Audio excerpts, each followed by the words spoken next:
So coming back to your question, Vishal, about you said you have your own teachers also, and you also train the teachers of the particular school that you're working with, That's right? right, yes. So how does it work? Like you have your own teachers, and how do you plan which teacher goes to which school? Yeah, so it is a logistical nightmare because you get schools from one part of the city and then another part of the city. Yes. But that's where we have a team who works day and night behind the scenes, recruiting teachers, training them internally. We have HODs, head of departments, who work with the teachers and the curriculums.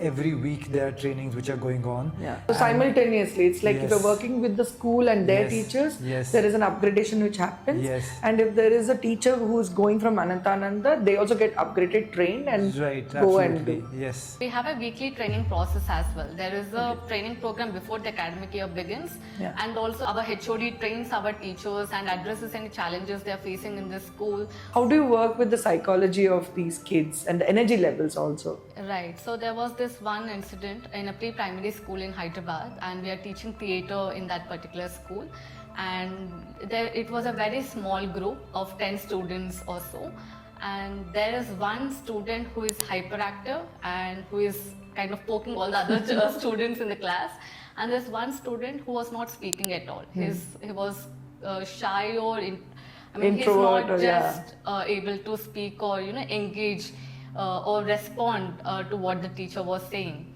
So the teacher didn't give much attention to that child who is quiet, because that child wouldn't want that attention in front of everybody. All the other classmates. He will feel scared he will be, why is the teacher talking to me so much in front of everyone, and it scares me, right? Yeah. She was trying to work with other children and let the quiet child watch that. Yeah.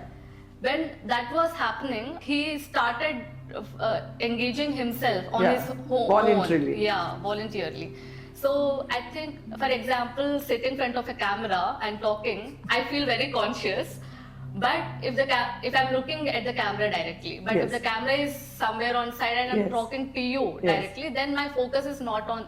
You don't know that it exists also. Yes. Yeah. So it works differently. Yeah. So the same technique was applied. Yeah. And then I think the child came forward and participated. Yes, participated. Yeah. So there are very small simple things techniques. that I think what you're saying is right, because many a times teachers oversee these things. Either the child is left out, but over here it was done in a strategic way so that the child gets involved and wants to get involved as being part of the group. Right. So in theatre also there are many games that you start off with, right? Yes. And with those games, like we had an annual meet recently, and with adults as well, we played a theatre game. And now there are about 60 teachers of us who came together in Hyderabad, but nobody knows each other. Yeah. And we wanted everybody to connect, and we wanted everybody to speak. So not only with children but with adults, you just to bring up the energy of the room.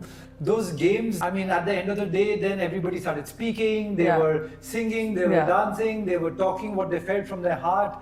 And those ways that a teacher brings out from that's a the person, beauty. That's the beauty. Like Vishal said about emotional quotient, social quotient, it actually in real it works, because through these games and activities we connect with each other. There is a teamwork which is happening very naturally. There is communication which is happening naturally. There is focus which is happening naturally. So there are a lot of advantages when a child at that age engages himself in these activities. So what we are trying to do is giving exposure to the child during the school age, and I think school age is the best age. You have the privilege of time and energy to be engaged in these activities, and it contributes a lot for the child's growth. I feel Anantha Anandha also found a broken system in the education where you're also it's like a jigsaw puzzle. Broken, it doesn't exist. So we went and did some research in a few schools, and then we went to more and more schools. There was not one arts class happening at all. It was just about education, academics and all of that. Yeah. You see that they also have some free classes, because while the teachers are existing in schools, there are not enough teachers existing in schools. And then there's one PT teacher who is supposed to know all the sports, and that's what's happening, right? But as arts is concerned, speech and theatre is concerned, visual arts is concerned, the child doesn't have their own space. While performances are concerned, it doesn't exist. So how does a child connect? And we feel that anything culture education, how do you bring in culture education? How do you bring in education practically? How do you bring in education without books? How do you bring in education? Is while sitting here also you are always learning, right? Yes. So I think the Education Commission of Hyderabad, the Maharashtra government, the higher education. They have to work and tweak around it. If you look at Nara Lokesh in Andhra, Karnataka, he's working very closely. All the government bodies are now recognizing Anantha Anandha. You see, they've spoken about us in their Instagram, in the newspapers. Education Commission asking us how we can add value into the academic curriculum. So Pooja, what is the gap in today's education system, if I may ask you?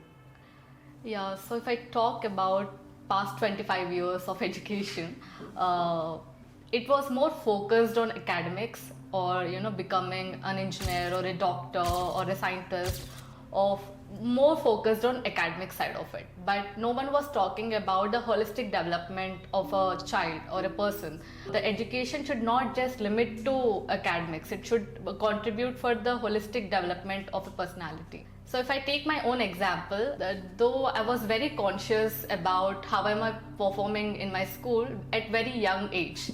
I think from 2nd, 3rd grade itself, I wanted to get first rank in my class. I wanted to do good in my academics. When you do good in academics, I think only then the child feels that parents are happy about my work, or inclusive. About the child's work, right? And a child's biggest achievement is to make their parents happy, that they should be happy with whatever I'm doing in my life. That was the first goal.